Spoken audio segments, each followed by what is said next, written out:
Assalamualaikum warahmatullahi wabarakatuh.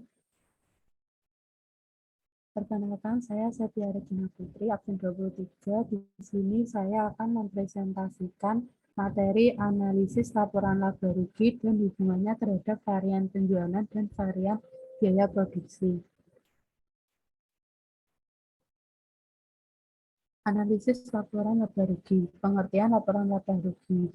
Menurut Dr. J.P. Sitanggang, laporan laba rugi atau income statement adalah itisan pendapatan dan beban perusahaan untuk satu periode akuntansi, yang pada umumnya setiap kuartal atau 1 tahun.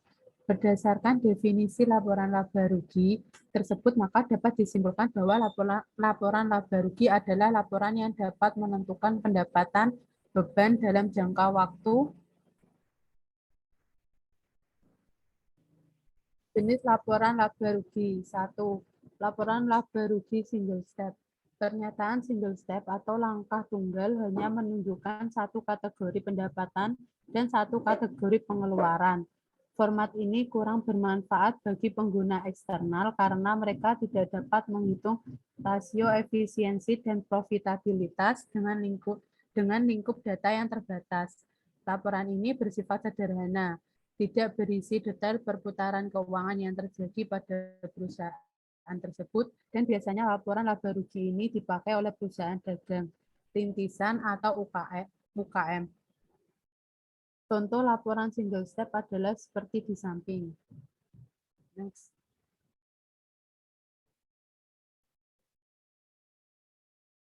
Yang kedua adalah laporan laba rugi multiple step.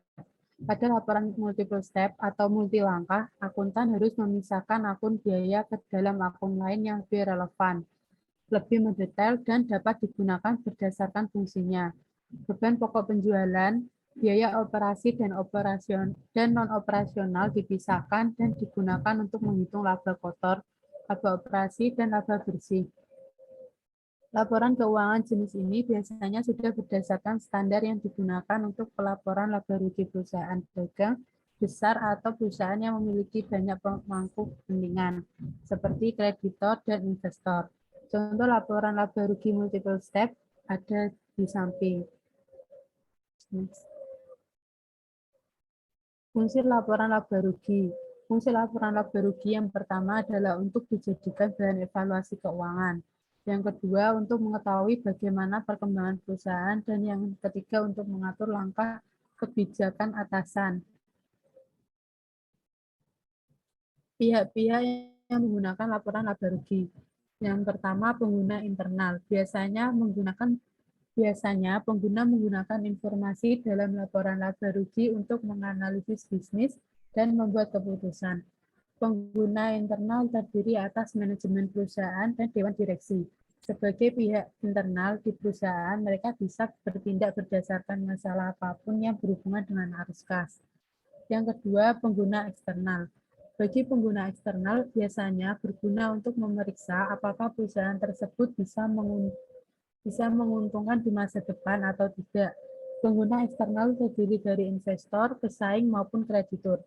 Terutama untuk investor yang akan berinvestasi, sebelum berinvestasi, mereka akan memeriksa laporan ini. Selanjutnya, kreditor menggunakan laporan ini untuk melihat kemampuan perusahaan dalam melunasi pinjamannya atau untuk mengambil pinjaman baru. Pesaing biasanya menggunakan income statement untuk melihat keberhasilan bisnis. Unsur laporan laba rugi. Pertama, penjualan bersih atau net sales, yaitu hasil penjualan atau penerimaan perusahaan setelah dikurangi potongan dan retur penjualan. Yang kedua, harga pokok penjualan atau cost of goods sold, yaitu biaya yang dikeluarkan perusahaan dalam rangka pengadaan barang yang dijual. Untuk perusahaan manufaktur, biaya tersebut dapat juga terdiri dari harga pokok produksi, yaitu bahan baku, upah langsung, dan biaya pabrik. Yang ketiga, laba kotor atau gross profit, yaitu laba dengan kondisi sebelum dikurangi dengan beban-beban atau biaya operasional perusahaan. Unsur laporan laba rugi yang keempat yaitu beban usaha atau operating expense. Umumnya beban usaha terdiri dari Yang pertama, beban penjualan adalah biaya yang dikeluarkan sehubungan dengan penjualan perusahaan. Contohnya biaya promosi, pengiriman barang, dan lain-lain. Yang kedua, ada biaya umum dan administrasi. Adalah biaya yang berhubungan langsung dengan penjualan. Contohnya biaya telepon, biaya gaji, bagian administrasi, dan lain-lain. Unsur laporan laba rugi yang kelima adalah laba usaha. Dapat diartikan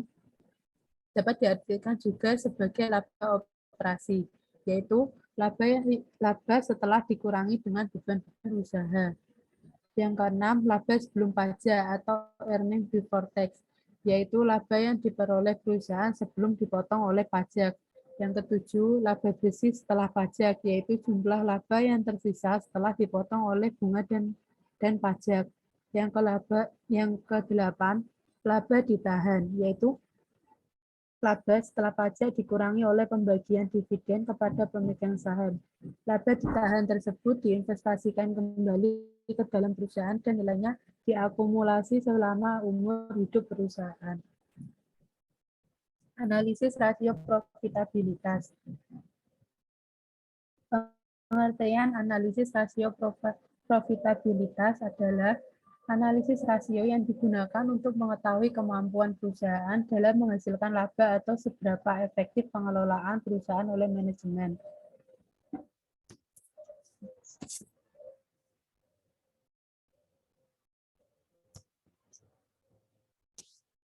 Jenis-jenis rasio profitabilitas. 1. Gross profit margin atau laba kotor, yaitu rasio yang mengukur seberapa besar tingkat keuntungan kotor perusahaan dari setiap penjualannya. Artinya, di sini belum memperhitungkan biaya operasi perusahaan. Dengan rumus sebagai berikut. Gross profit margin sama dengan laba kotor per penjualan. Yang kedua, operating profit margin, yaitu rasio yang mengukur seberapa besar tingkat keuntungan operasional atau usaha perusahaan dari setiap penjualannya. Artinya di sini belum memperhitungkan biaya bunga dan pajak perusahaan. Dengan rumus sebagai berikut. Operating profit margin sama dengan laba operasional per penjualan. Jenis-jenis rasio profit margin yang ketiga yaitu net profit margin, yaitu rasio yang mengukur seberapa tingkat keuntungan bersih perusahaan dari setiap penjualannya. Artinya, di sini telah memperhatikan biaya operasi, bunga, dan pajak perusahaan. Rumusnya yaitu net profit margin sama dengan laba bersih per penjualan. Yang keempat ada return on asset, yaitu rasio yang mengukur kemampuan perusahaan memperoleh laba bersih dari jumlah dana yang diinvestasikan perusahaan atau total aset perusahaan untuk menentukan jumlah dana yang diinvestasikan. Untuk rumusnya sendiri adalah return on asset sama dengan laba bersih per total investment atau aset.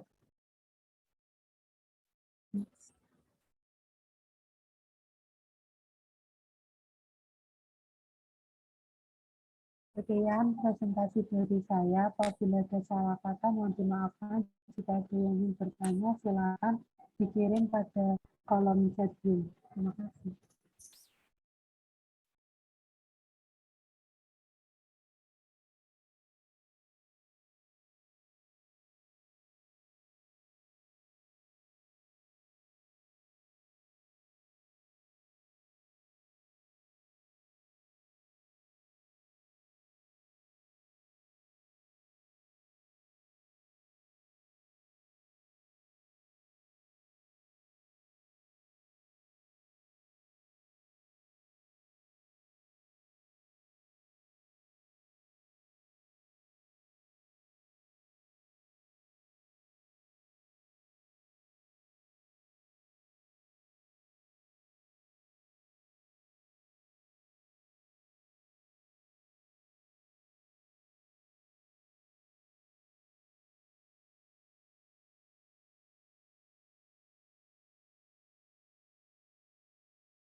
Jadi saya akan menjawab pertanyaan dari tiga, yaitu bagaimana pengaruh varian penjualan dan biaya produksi terhadap laporan laba rugi.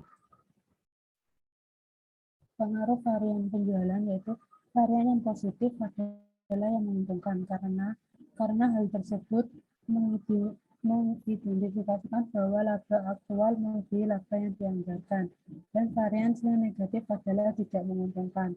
Varian harga penjualan dihitung dengan mengalihkan selisih antara harga aktual dan harga standar dengan volume aktual.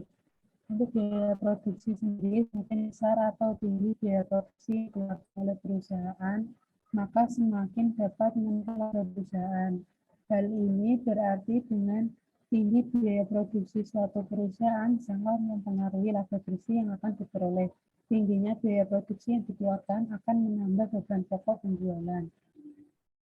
Bagaimana Mbak Rida? Apa sudah jelas? Baik, terima kasih atas jawabannya, sudah jelas. Kemudian saya akan menjawab pertanyaan dari Zalfa. Dari keempat jenis rasio profitabilitas, manakah yang paling sering digunakan di dalam perusahaan agar menghasilkan laba yang lebih besar? Menurut saya, net profit margin bisa dikatakan akan menghasilkan laba yang lebih besar, dikarenakan pada net profit margin sudah memperhitungkan biaya operasi, bunga, dan pajak perusahaan. Bagaimana Mbak Zalfa? Apakah sudah jelas? Baik, terima kasih atas penjelasannya, sudah jelas.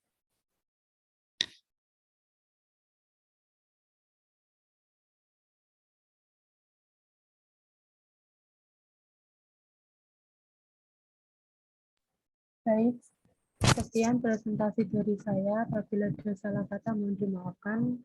Wassalamualaikum warahmatullahi wabarakatuh. Waalaikumsalam Waalaikumsalam warahmatullahi wabarakatuh.